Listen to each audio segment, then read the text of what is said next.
TV presenta. Amigos, ¿qué tal? Qué bueno que nos acompañan a esta emisión de Énfasis. Saludamos a quienes nos ven a través de 44.3 aquí en nuestra región fronteriza de Ciudad Juárez El Paso y también a quienes nos siguen en nuestro canal de YouTube. Gracias por estar con nosotros. Vamos a comenzar la emisión del día de hoy.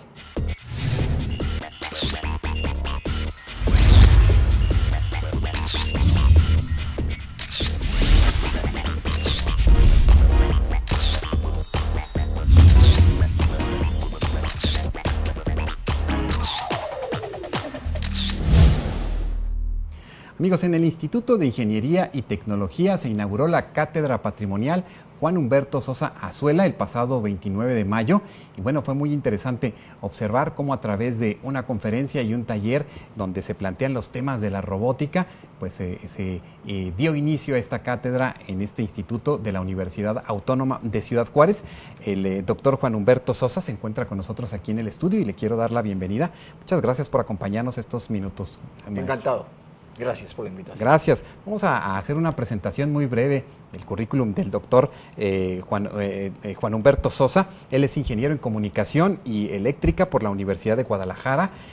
Obtuvo los grados de maestría en ciencias con especialidad en ingeniería eléctrica en el Centro de Investigación y Estudios Avanzados del Instituto Politécnico Nacional, el doctorado en el Instituto Politécnico de Grenoble en Francia. Y bueno, el doctor Sosa es profesor titular del Laboratorio de Robótica y Mecatrónica del Centro de Investigación en Computación del Instituto Politécnico Nacional. Es miembro del Sistema Nacional de Investigadores Nivel 3 y de la Academia Mexicana de Ciencias desde 1997 y está aquí inaugurando su cátedra patrimonial. Pues bienvenido a la Universidad Autónoma de Ciudad Juárez, maestro. De nuevo, muchas gracias. Muchas gracias. ¿Cómo es que recibe usted esta invitación a que se abra una cátedra con su nombre a raíz de su trabajo de investigación, de su trabajo académico? ¿Cómo lo toma usted? Bueno, las dos cosas. Primero, lo recibo por sorpresa a través de una carta emitida por el señor rector, dirigida a mi nombre, en donde me comunica que la comunidad universitaria tiene a bien inaugurar una cátedra con mi nombre, lo cual para mí, por supuesto, que es, por un lado, una noticia muy agradable, pero también es un honor. Y para mí, pues, como ya lo dije, pues es más que honroso el ser, digamos, premiado o reconocido por una institución tan importante como la universidad. No, y además porque usted viene a hablarnos sobre, a plantear con los jóvenes estos temas de la ciencia, estos temas interesantes sobre la robótica. Impartió también usted un taller sobre redes neuronales artificiales. ¿Cómo es que usted va acercándose, primero que nada, doctor, cómo va acercándose a estas áreas de la ciencia? ¿Qué es lo que lo va llevando a este camino? Tendría que remontarme a bastantes años ya, pero lo voy a condensar así. Yo quería ser ingeniero químico. En un momento de mi vida, pasando por ahí, por los corredores de la entonces Facultad de Ingeniería de la Universidad de Guadalajara, encuentro una persona que está dando un curso de electrónica. Entonces me apasionó ver cómo esta persona impartía el curso y ahí entré a la clase y dije, yo eso es lo que quiero estudiar. Digamos que esa fue la primera experiencia. Después, a lo largo del caminar, con altas y bajas, continuando con los estudios, hice una maestría, como lo dije ahí, como lo dice usted ahí en el CINVESTAB, relacionado con cuestiones de ingeniería eléctrica, con énfasis en control. Y después termino en un doctorado en Francia, estudiando ya de manera más enfocada cuestiones relacionadas con inteligencia artificial.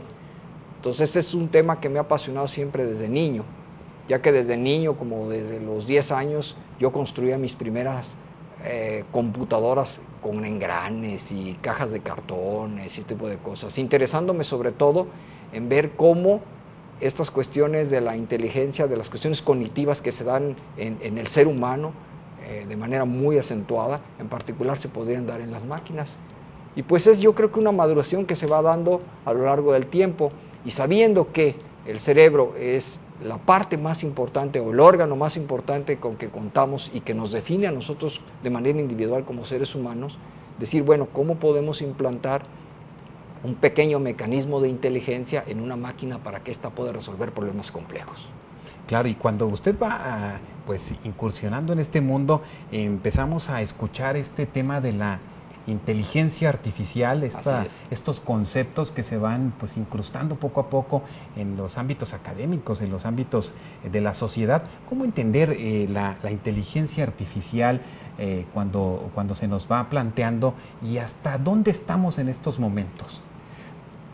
Bueno, si partimos de una definición, es difícil plantear una definición única de lo que significa la inteligencia artificial. Tendríamos que remontarnos a las diferentes áreas y cada área de especialidad tiene una definición.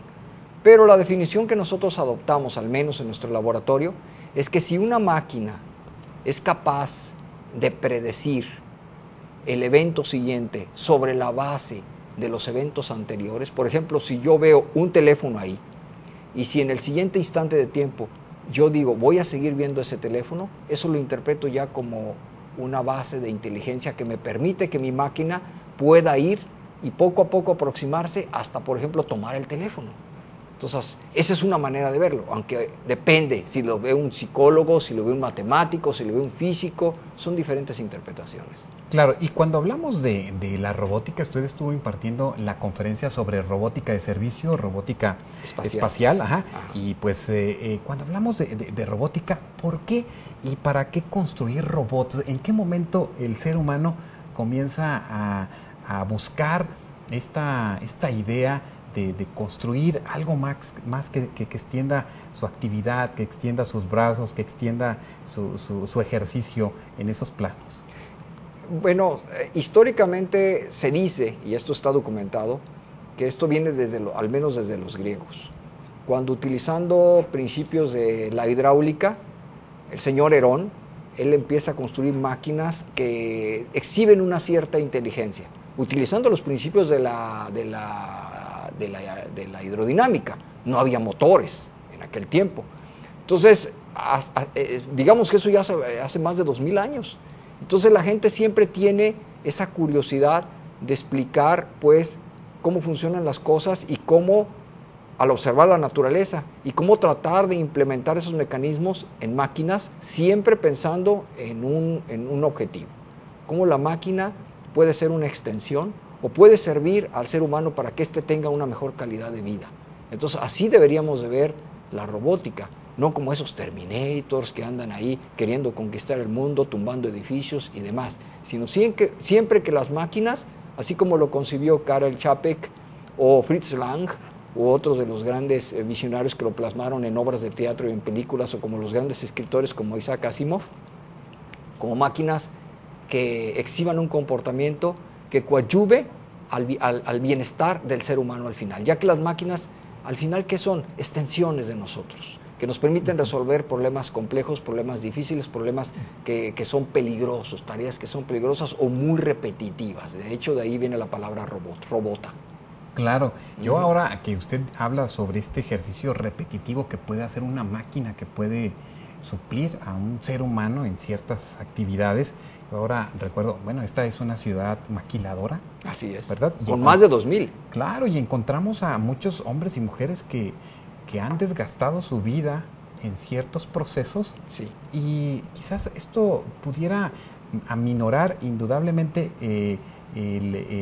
pues la discapacidad de muchos hombres y mujeres en un futuro, que ya lo están haciendo en muchos lugares, pero también está esta otra realidad del desplazamiento de tareas que hacía el hombre en ese sentido. ¿Qué opinas sobre eso? Bueno, es que debemos de aceptar que es inminente que se nos viene una segunda revolución.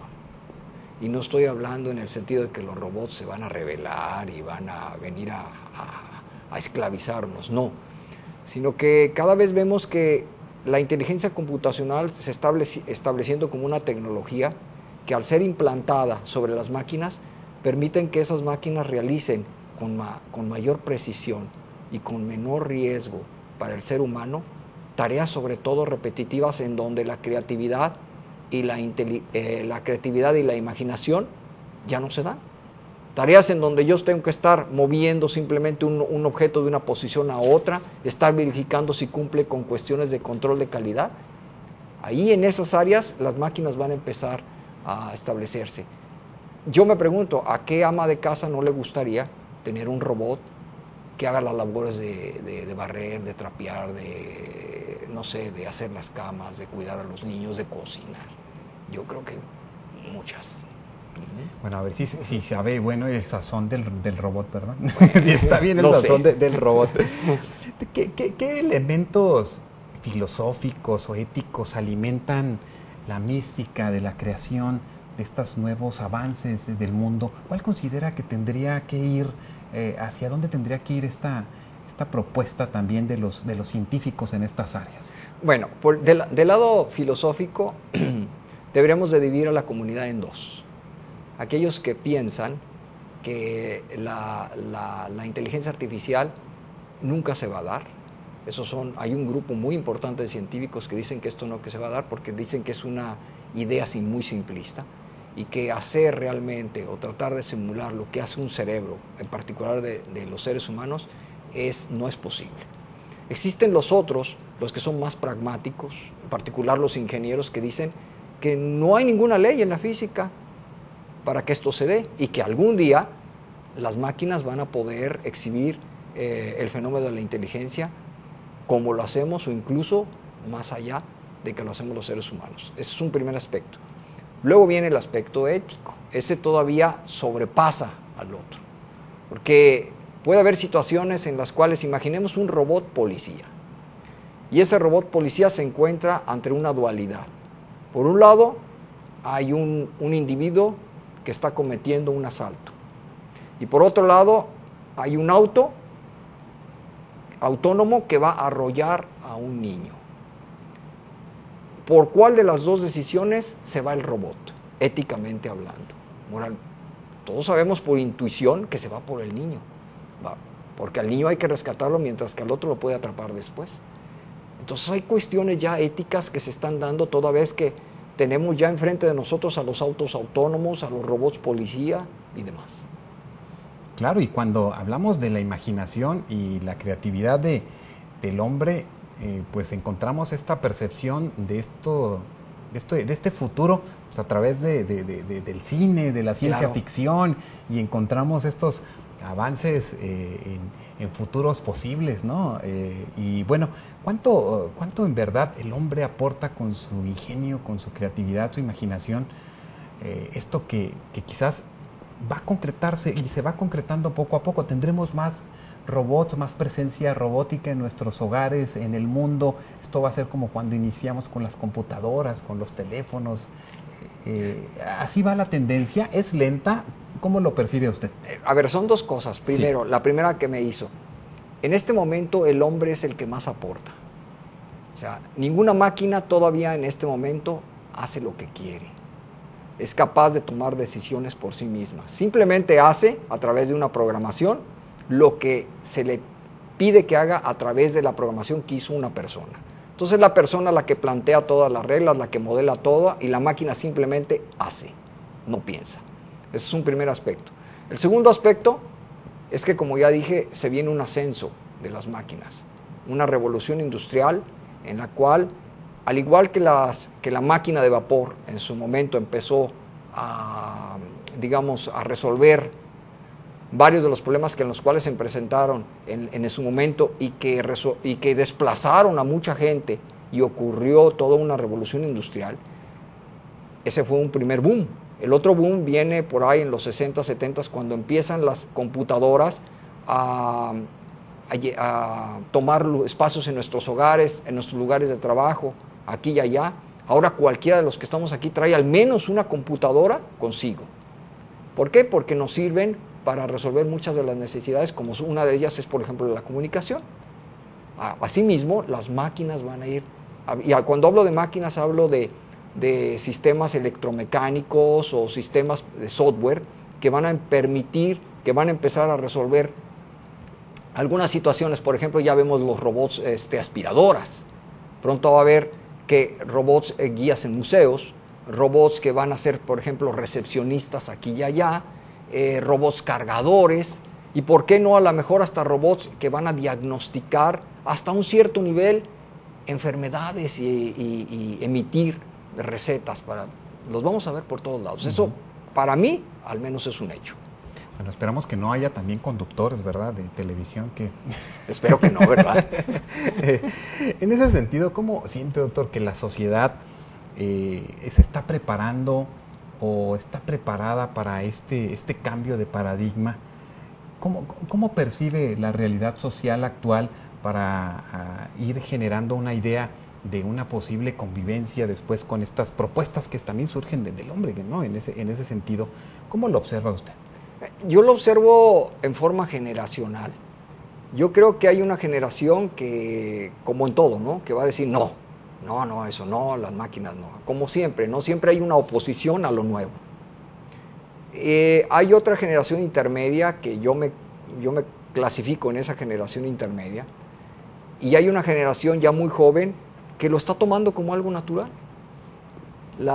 El niño ya viene al mundo y la máquina para él es algo natural. Incluso a cualquier criatura, ¿verdad?, se le da un teléfono de estos y con la simple observación ya sabe manejarlo. En cambio, se lo da, por ejemplo, a una persona mayor y nunca aprende a manejarlo. Es una cuestión generacional de brecha. Entonces, yo creo que va a haber, como en el caso de la computadora, va a haber una aceptación poco a poco y después va a ser algo natural. Eso es inminente y es claro. Uh-huh.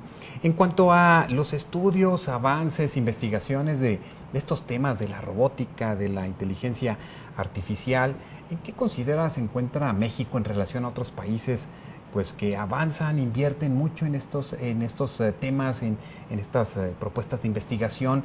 ¿Cómo siente que está el país y los jóvenes que están estudiando, que están generando propuestas interesantes desde las instituciones de educación superior? A ver, aquí mencionó usted un ingrediente extremadamente importante: inversión. Entonces, tenemos que considerar que por más que sepamos, por más conocimiento que tengamos, por más habilidad que tengamos, ese ingrediente es extremadamente importante. Entonces, tenemos que considerar que del porcentaje interno bruto se debe de disponer de una gran cantidad para estos desarrollos. Por ejemplo, ¿cuál es el país que más invierte en inteligencia artificial? Estados Unidos. El segundo país que más invierte en estos momentos es China. Y sin embargo, la diferencia en porcentajes es como de 1 a 8 todavía. Bueno, en tercer lugar viene todo el resto de países sumados. Entonces vean nada más la brecha que hay. Entonces hay que hacer una gran inversión. En cuanto a conocimiento, en mi opinión, yo creo que para ciertas cuestiones teóricas estamos bastante en la línea. Pero si usted quiere llegar a transformar una idea en un producto que resuelva una necesidad, eso requiere una inversión a mediano y largo plazo que tiene que pasar por toda una serie de etapas de prueba, hasta que ese producto, esa idea, se materializa en un producto en el mercado. Entonces yo creo que a nivel teórico en muchas cosas estamos bastante bien, pero nos falta que esas ideas sean transformadas en desarrollos tecnológicos con innovación a través de la protección intelectual, a través de la intervención de los 3 agentes principales, que son el gobierno, la academia y el sector productivo. Claro, porque estamos hablando inclusive, ¿por qué no?, de diseñar alguna política pública. Exacto. Que verdaderamente pues ayude a sacar todos estos proyectos que en ocasiones se quedan en investigaciones muy bien realizadas, y en ocasiones se concretan en otros países, ¿verdad? ¿Algún ejemplo en este sentido, maestro? Bueno, mire, uno muy sonado que en su momento se dice, la televisión a color. Ese es un ejemplo, ¿no? Claro. De un jalisciense. Camarena, sí.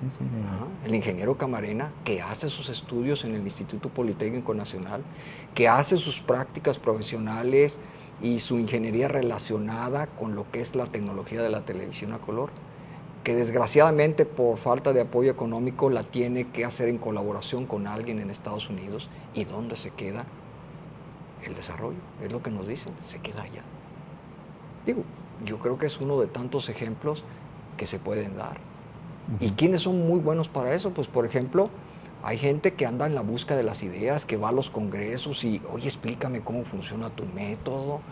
Y muy bien, y al rato resulta que ese método aparece como un dispositivo electrónico porque ellos sí tuvieron el dinero para invertir en la producción de esa tecnología, ¿verdad? Y además, pues toda esta fuga de inteligencia, todos estos nuevos jóvenes, estas nuevas generaciones, ¿cómo las observa, maestro, a estas nuevas generaciones? Porque parece que en algunos espacios de estas áreas de la ciencia se empieza a solicitar y, bueno, a incrustar en la currícula, por ejemplo, estos temas de la innovación, estos temas de buscar inversionistas para que no solamente se queden en esas tesis, en esos trabajos de investigación muy intensos e interesantes.